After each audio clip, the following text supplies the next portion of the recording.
సర్వాధికారి అయిన క్రీస్తు యేసు నామంలో మీ అందరికీ వందనాలు తెలియజేస్తూ ఉన్నానండి. ఒక వాక్యాన్ని ధ్యానం చేసుకుందాం. సామెతల గ్రంథం 26 అధ్యాయం 4వ వచనం. సామెతలు 26:4. మూర్ఖునికి ప్రత్యుత్తరమీయకుము, మూర్ఖునికి ప్రత్యుత్తరమీయకుము. మహాజ్ఞాని అయిన సొలొమోను ద్వారా దేవుడు పలికించిన 3000 సామెతల్లో కొన్ని సామెతలు పరిశుద్ధ గ్రంథంలో మనకు దొరుకుతాయండి. అందులో సామెతల గ్రంథంలో నుంచి ఒక్క సామెత నేను చదివాను. అదేమిటంటే, మూర్ఖునికి ప్రత్యుత్తరమీయకుము. ప్రత్యుత్తరమీయకుము అంటే జవాబు చెప్పకము అని అర్థం. ఎవరికి జవాబు చెప్పకూడదు? మూర్ఖునికి జవాబు చెప్పకూడదు. మూర్ఖునితో ఎక్కువగా మాట్లాడకూడదు. మూర్ఖుడంటే ఎవరండి? తన వాదనే కరెక్ట్, తాను చెప్పేదే సరైనటువంటి విధానం అనుకునేవాడే మూర్ఖుడండి. అంటే అవతల వాళ్ళు ఎన్ని చెప్పినా వెండో, ఎలా చెప్పినా వెండో, ఆ వాడు చెప్పేదే సరైనటువంటి మాట అనుకుంటాడు మూర్ఖుడు. పెద్దవాళ్ళు చెప్తారు కదా, తాను పట్టిన కుందేలికి 3 కాళ్ళు అనుకునే విధంగా వాదించేవాడే మూర్ఖుడండి. అలాంటి వ్యక్తికి ఏ మాత్రము కూడా ప్రత్యుత్తరం ఇవ్వద్దని దేవుని యొక్క వాక్యం తెలియజేస్తూ ఉందండి. ఒకవేళ వాడికి ప్రత్యుత్తరం ఇవ్వాల్సిన అవసరం వస్తే గనక సామెతలు 26:5 చెప్పినట్లుగా సమయాన్ని బట్టి, సందర్భాన్ని బట్టి, అవసరాన్ని బట్టి ఎంతవరకు మాట్లాడాలో అంతవరకే మాట్లాడి మౌనంగా ఉండటం మంచిది, క్షేమం అన్నమాట. అసలు మూర్ఖుడితో ఎందుకు మనం ఎక్కువగా మాట్లాడకూడదు, మూర్ఖుడికి ఎందుకు ప్రత్యుత్తరం చెప్పకుండా ఉండాలి అనే విషయం గురించి 3 సంగతులు పరిశుద్ధ బైబిల్ గ్రంథంలోంచి మనం ఆలోచన చేద్దామండి. మొదటిగా సామెతల గ్రంథం 26 అధ్యాయం 4వ వచనంలో చూస్తే, మూర్ఖునికి ప్రత్యుత్తరం ఇయ్యకుము, ఇచ్చిన ఎడల నీవును వాని పోలి ఉందువు. మూర్ఖుడు ఎలాంటోడండి? ఇతరులు చెప్పేది వెండో, అసలు అంగీకరించడో, తాను చెప్పిందే సరైన విధానం అనుకుంటాడు.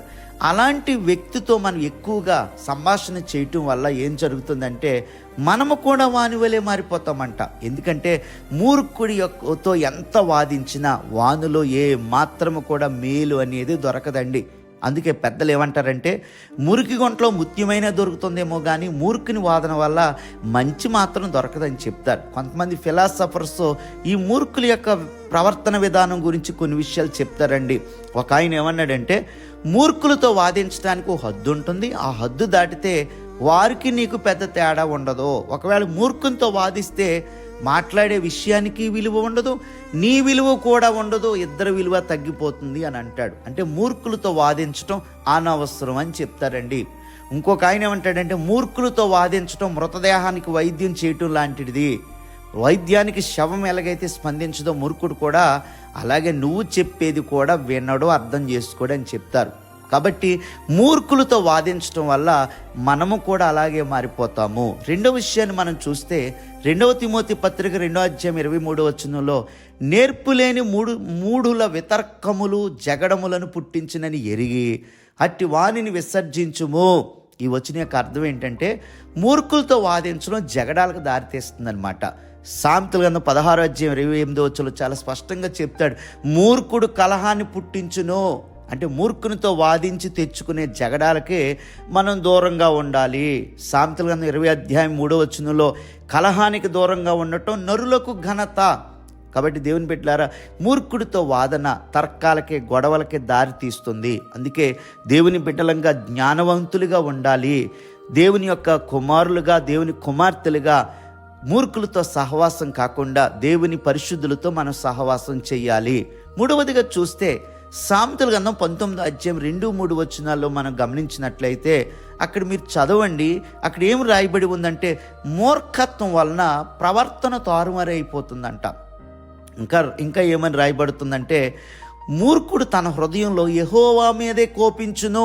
ఒకటి, ప్రవర్తన తారుమారైపోతున్న అర్థం ఏంటంటే, మన ప్రవర్తన అక్రమ మార్గంలోనికి వెళ్ళిపోతుంది. అంటే సన్మార్గాన్ని విడిచిపెట్టి అక్రమమైనటువంటి అపవిత్రమైన మార్గంలోనికి మూర్ఖుడు వెళ్ళిపోతాడనమాట. అంటే ఆత్మీయ ప్రవర్తనలోంచి దిగజారిపోయి లోకానుసారంగా జీవిస్తాడు మూర్ఖుడండి.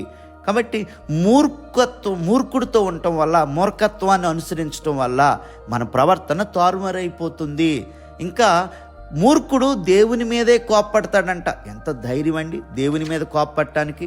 వాక్యంలో మనం చూస్తే యాకోబు పత్రిక 1వ అధ్యాయం 20వ వచనంలో ఉంది, నరుని కోపము దేవుని నీతిని నెరవేర్చదు. కాబట్టి మూర్ఖుల యొక్క ప్రవర్తనకి మనం దూరంగా ఉండాలి. మూర్ఖులకి శిక్ష ఉందా అంటే పరిశుద్ధ గ్రంథంలో మనం చూస్తే ఖచ్చితంగా శిక్ష ఉంది. ఆ శిక్ష దేవుడు విధించాల్సిన అవసరం లేదండి. మరి ఎవరు శిక్షిస్తారు? సామెతల గ్రంథం 5:23 ప్రకారంగా శిక్ష లేకయే వాడు నశించిపోవును, వాని మూర్ఖత్వమే వాని త్రోవ తప్పిస్తుంది అని చెప్పబడుతుందండి. అంటే మూర్ఖుడు తన గొయ్యి తానే తవ్వుకుంటాడు, వాడి శిక్ష వాడే నెత్తి మీదకి తెచ్చుకుంటాడు. అలాంటి మూర్ఖులతో సహవాసం చేసి మనం ఇంకా మూర్ఖులమైపోకుండా దేవుని ప్రజలతో దైవ జనాంగంతో మనం సహవాసం చేయాలండి.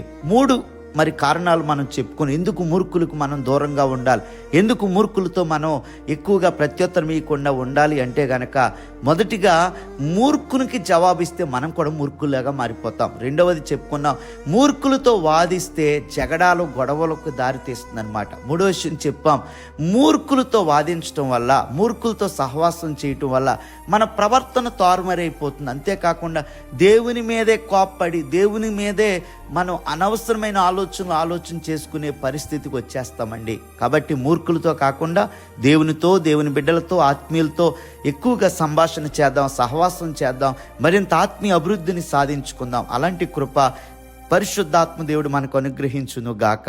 ఆమేన్. God bless you.